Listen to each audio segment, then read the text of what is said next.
Yangtze. It's not Yangtze here. It's not Yangtze River. No, Yangtze's over there.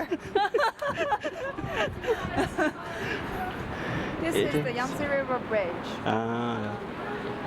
This one is not. This is a lake, right? Yeah.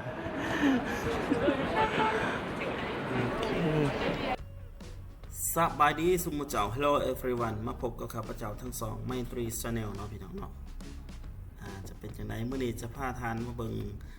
รอบๆหอคอยเหยชังเนาะพี่น้องเนาะเหยชังประมาณนี้แหละเสียงภาษาจีนเมื่อกี้นี่มันถามเอาสาวจีนว่านี่มันแม่น้ำยังซีบ่ถามว่าถ้าบ่น้องนำนี่เราบ่แม่นสิยังซี่แม่น้ำยังซี่อยู่พูนว่าซั่นเด้กลัวเห็นกลัวขามยังซี่ว่าซั่นเขาอัธยาศัยดีเด้อคนจีนผู้ที่รับแขกผู้ที่บริการรับแขกเส้นอย่างว่าองค์การจัดตั้งของเขานะถือว่าโอเคนะพี่น้องมันก็บ่ได้วุ่นวายคือดังที่จีนมาบ้านเฮานะจีนก็มีหลายประเภทเด้อพี่น้องเนาะอย่างเงี้ยกันคือเฮาเห็นเนาะผู้ที่ประเทศจีนตัวนึงเป็นอยู่แขวงเชียงชูนี่มณฑลเชียงชูนี่มันอยู่เมืองนครนานจิงนครนานจิงตัวนี้เป็นผู้ที่สูงที่สุดพี่น้องแต่ว่ากองเขายื้อเอาบ่ถึงซื่อเนาะตึกนี่สิแม่นว่าหลายพี่น้องมาเบิ่งตึกบอกมาจีนมาเบิ่งการเป็นอยู่เนาะมาเบิ่งว่าเขาอยู่แนวไหนคือว่าต้นสวยนี่บ่ค่อยมีคนนะพี่น้องนี่ต้นสวยนี่แม่นเงียบไปรีรอพี่น้องเงียบแท้เงียบว่านี่แหละรถซีแลนก็ยังบ่เห็นพี่น้องบัดตอนแรงๆมากเลยเนาะหลายแท้แล้วว่าคนนะนี่ถ้าหากผู้ใดมักเป็นวินเป็นเวียนถ้าหากว่าได้ไปมีโอกาสได้ไปแม่นบ่อยากแนะนำให้ขึ้นหอคอยเจ็ดสันนี่เด้อเพราะหอคอยนี่มันอยู่ผู้เนาะแล้วมันก็สูงอีกจากหอคอยจากผู้ขึ้นถึงเป็น7สันเพิ่นสันสูงสุดนะมันก็เป็นวินเป็นเวียนเป็นเมาแน่หน่อยนึงบ่แนะนำให้ขึ้นนี่แต่สิแลคือเฮาเห็นนี่คอยอย่างเรียกกัน2คนเลยพี่น้องมาคือว่านี่เฮาบ่เคยเห็นเนาะ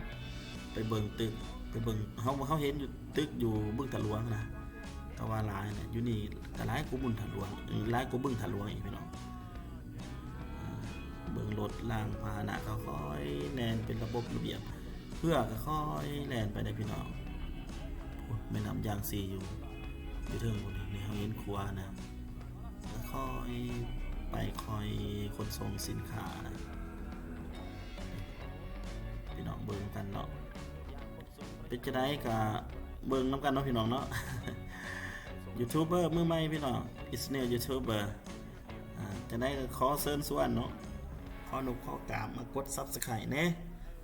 กด Subscribe กดเบิ่งแน่นะพี่น้องเนาะแน่จะหน่อยสิมีแนวดีๆแนวม่วนๆแนวงามมาให้พี่น้องได้ครับส้มครับเบิ่งครับส้มน้ำกันนี่พี่น้องเด้ออันนี้ได้มีโอกาสเนาะจากผู้ใหญ่ใจดีได้ไปเที่ยวอยู่นานจริงพี่น้องก็เลยได้ไปเดี๋ยวกันเป็นน้ำเพิ่นก็เลยได้บันทึกภาพวิดีโอนิเมียนได้ภาพวิดีโอไว้เพื่อมาเบิ่งเนาะให้ลูกให้หลานที่ว่าไปบ่ฮอดจอดบ่ถึงได้มาเบิ่งกันนะพี่น้องเป็นจะได้ก็เสียงบ่นุ่มบ่นวลม่วนหูขอโทษขออภัยเด้ออย่าลืมกดติดตามกดไลค์กด Subscribe กดอีกอย่างต่างๆที่มีปุ่มคือเขาว่านะกดให้แน่ขะหน่อยขอขอบใจเด้อถ้าเบิ่ง EP หน้าเด้อพี่น้องเด้อขอขอบใจหลายๆ